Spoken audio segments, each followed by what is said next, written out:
Hey guys, Doug Edrington here. Welcome to the Jay Douglas Show. So today we're going to mix it up a little bit. I had a friend of mine, Jason Will, out of Fairhope, Alabama.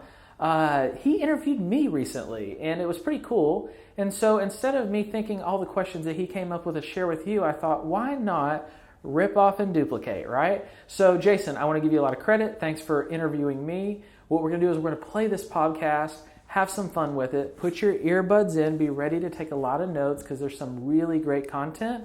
And also, if you want to get a little bit of where Jason comes from, he is the Dean of Momentum University, and he's got a really awesome event coming up in 2019. It's going to be in New Orleans. I'm going to be there, so Google it, check it out. It's got some amazing speakers. So get ready to rock and roll, earbuds in, take the notes, and I hope you enjoy.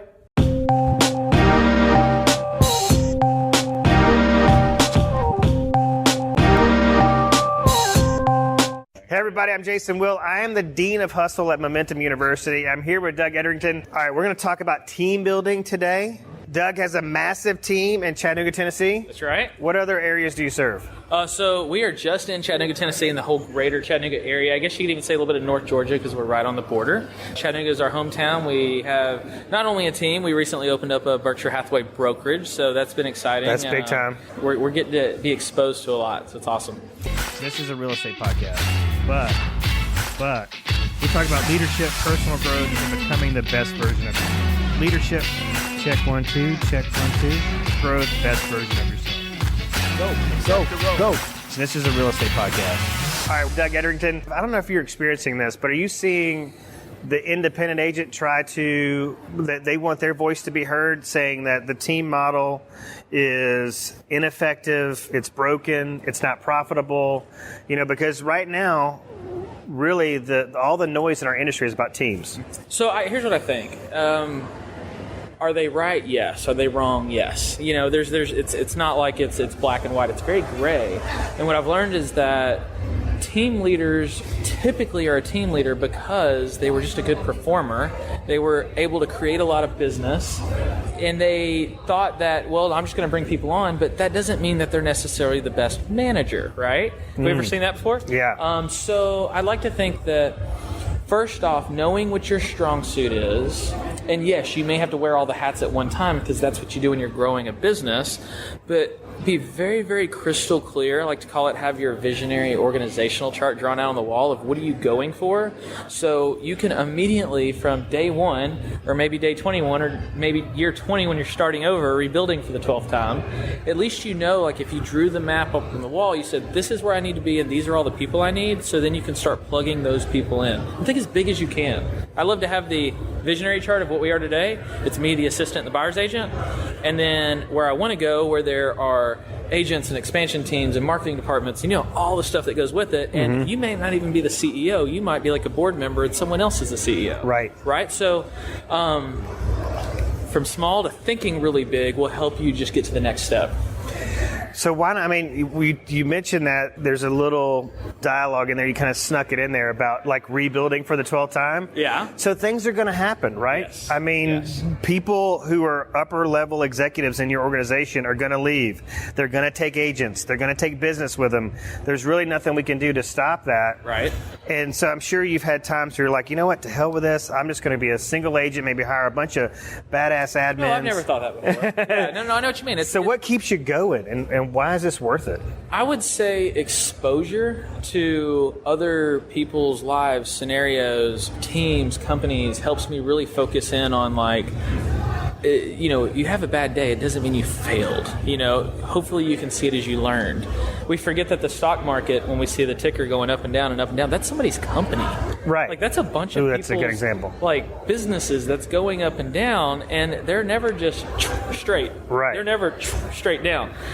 It bounces up and down all over the place, and I think it's important to recognize that if you, we're at a big event right now, if you and I meet, other people, we've all done this, you mastermind with people, and you literally say, here's my business, here's what it looks like, and I'm what does yours look like, and let's compare, and it's, I like that, you like this, we give and take, and then next thing you know, you realize, what, I'm not failing, I'm just learning, so having that mindset of, you're going to fail, just fail forward, fail quickly, adapt quickly. I think that's really important.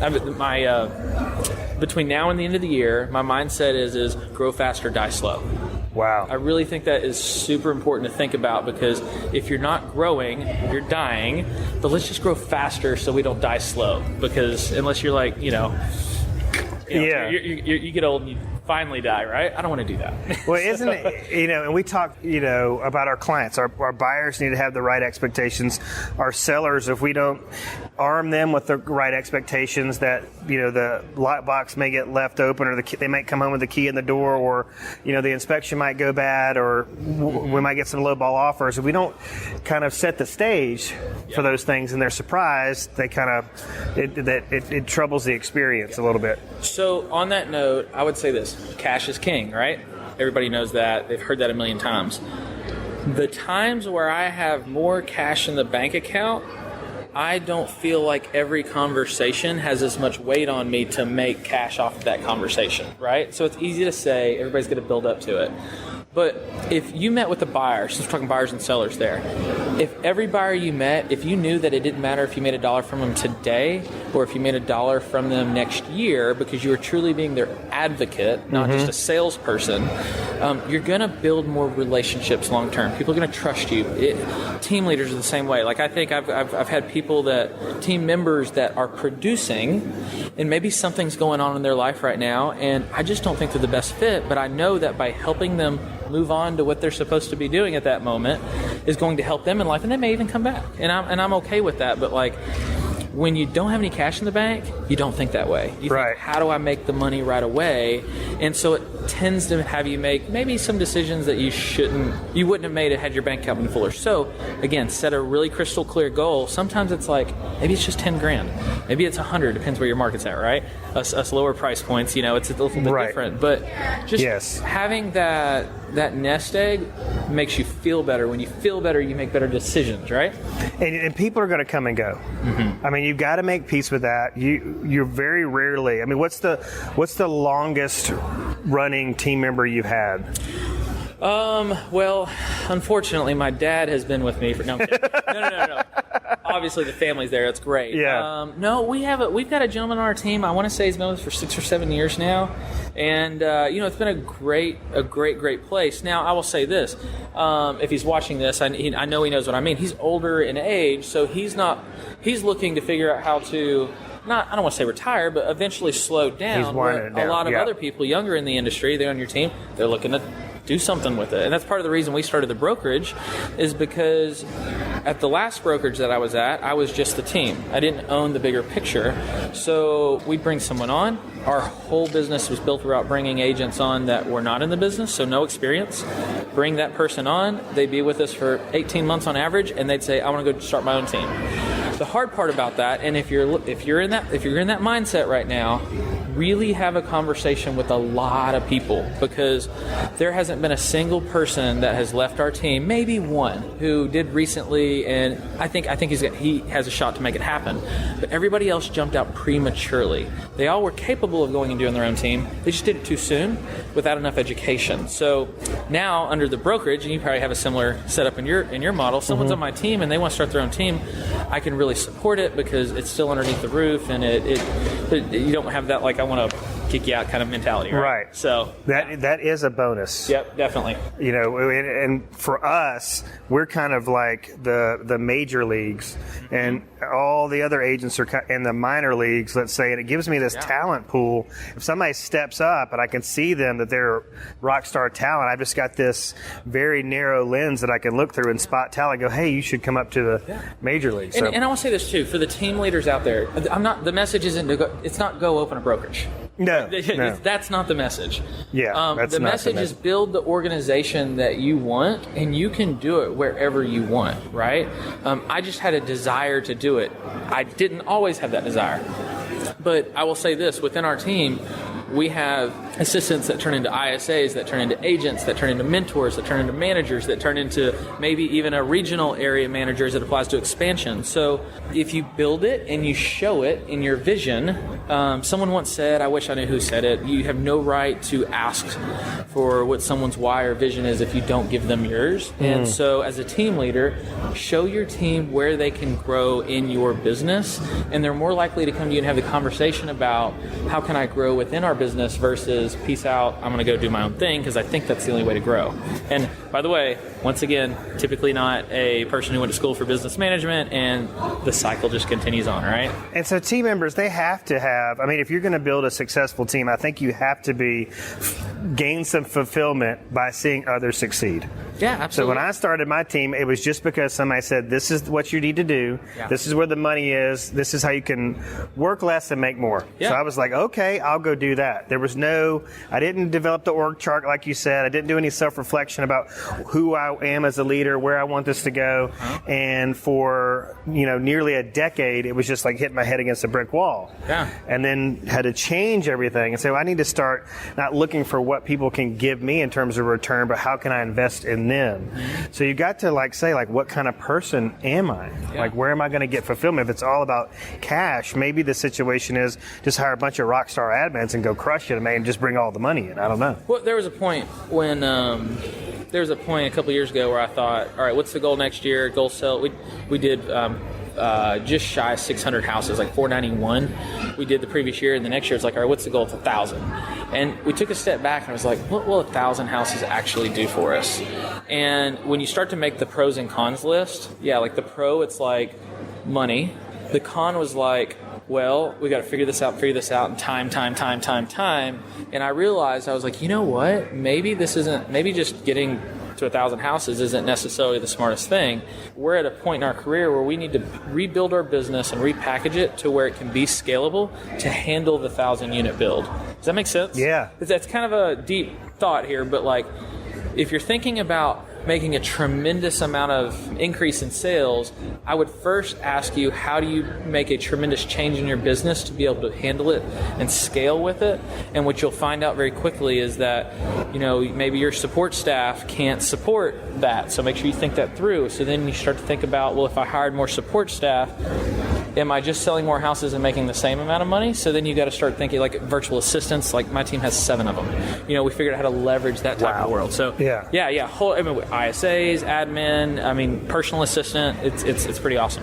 Yeah, that's a big organization, and I think that's a good thing to talk about too, because you mentioned you didn't want to warn people about going out and starting their own brokerage, because as you're figuring out now, there's a whole bunch of set of headaches that come on with that. Oh yeah, totally. Just all sorts. We bought a building back in March, 6 months or so ago, and then I learned that there's I don't know, you just learn all sorts of funny. I'm almost embarrassed to admit some of the stuff that I didn't know. Well, it's amazing. Hey, there's a $2,000 bill for sewer, and I'm oh, I have to pay for that. So just little stuff. Yeah. Like that. But those little things add up. Call the power board. How much is internet? And they say, well, it's going to be $200 a month, and then they're cool. Prep work, right?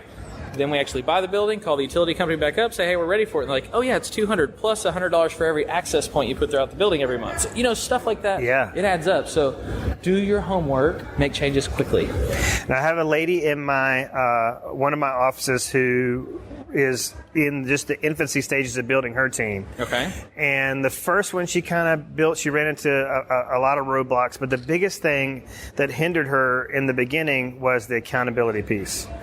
Because she was just adding, and I think this is how it kind of happens in the beginning. Maybe you're going to add a friend or a family member to your team first, somebody that you probably know. Hires, right? Yeah. Anybody that's just I like you, I'll be in business with you. Yeah. So, and that's really who she started out with, is this nucleus of people that she'd already had a relationship with. I would tell her this. The old saying, what got you here won't get you there. For that woman, whoever that may be, we'll call her Sally. If Sally is starting a business and she's trying to figure it out, I would recommend to her to say, that person that you hire, know that you might have that person for 12 months. You might have them for 10 years, right? But let's just assume you might have them for 12 months. So let's just go ahead and prepare our mindset that they're not going to be here later, because you are starting a business. And last time I checked, no one starts a business and does it just right the first time.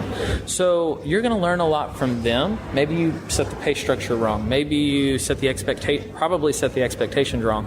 But that person is also going to learn a lot. They're going to move on in life and say, now I know what it's like to go work for a startup.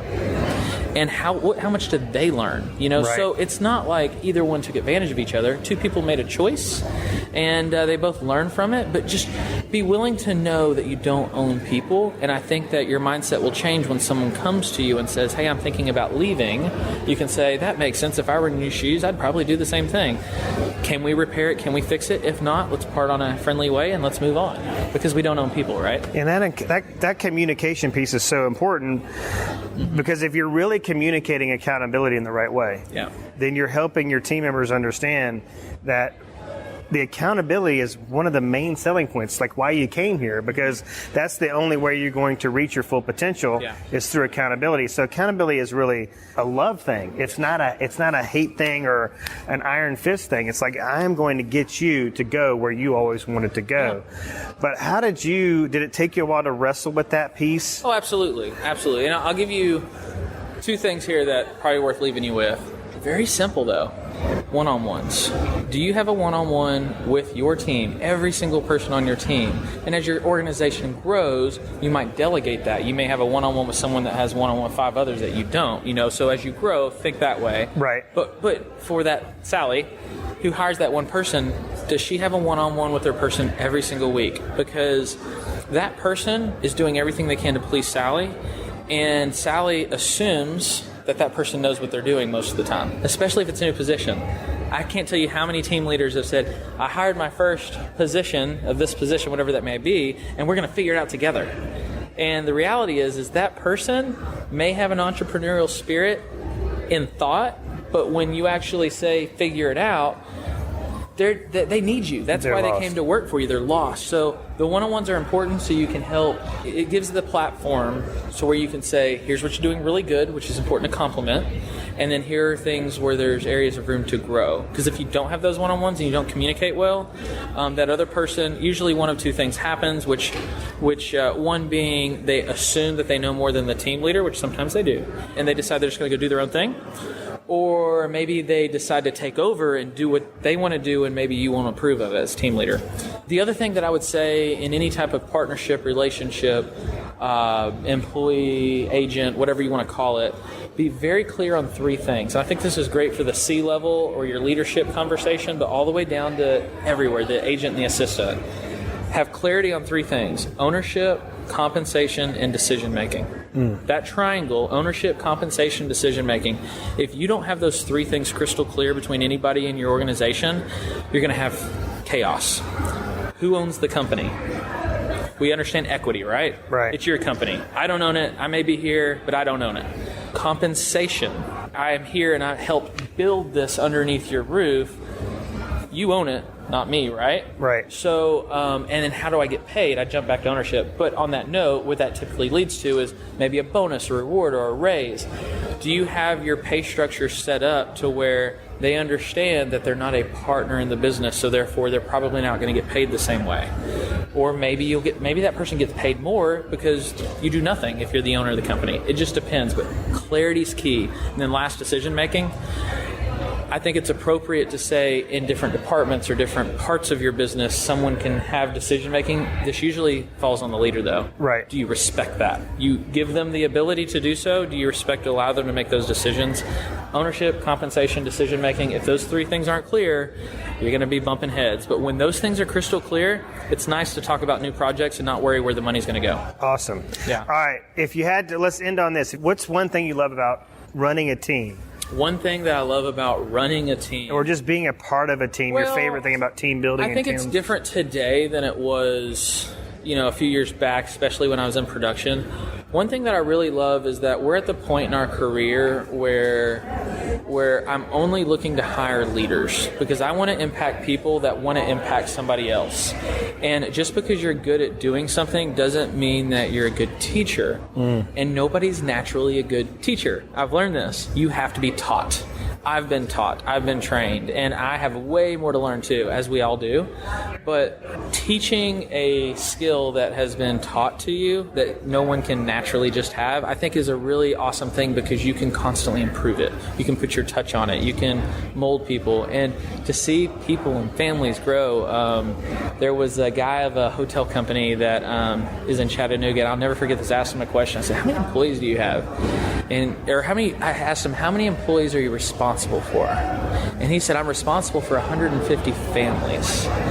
And it was just the way that what came out of his mouth. It was like, oh, yeah, that's a lot more than just 150 people, and how he's impacting them. It was just super cool takeaway. So, my big thing is like, just figure out what you're really good at, what you're passionate about it, stay in that lane, and delegate and leverage others to help you do the other pieces that you don't want anything to do with. So, yeah. Not everybody can go out and build a team. I'm sorry? Not everybody is cut out to go out and build and run a real estate team. No, absolutely not. Just because there's a lot of noise in the industry about it right now doesn't mean that that's the right place for you. On that note, you might be a tremendous salesperson, and salespeople make all the money, right? So don't think of it as a status.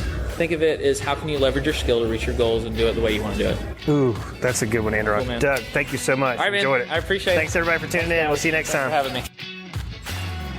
Thank you, everybody, for listening. I want to encourage you to go to MomentumUniversity.com and check out the real estate conference that we're going to be hosting in New Orleans, Louisiana, April 11th and 12th of 2019.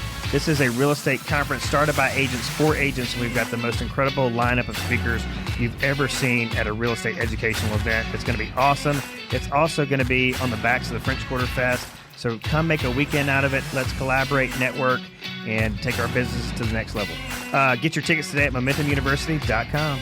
This show has been paid for and powered by JWRE, Jasonville Real Estate. You can find Jason, Diana, and the whole JWRE team on the internet and Facebook. And everybody have a great and productive and happy week.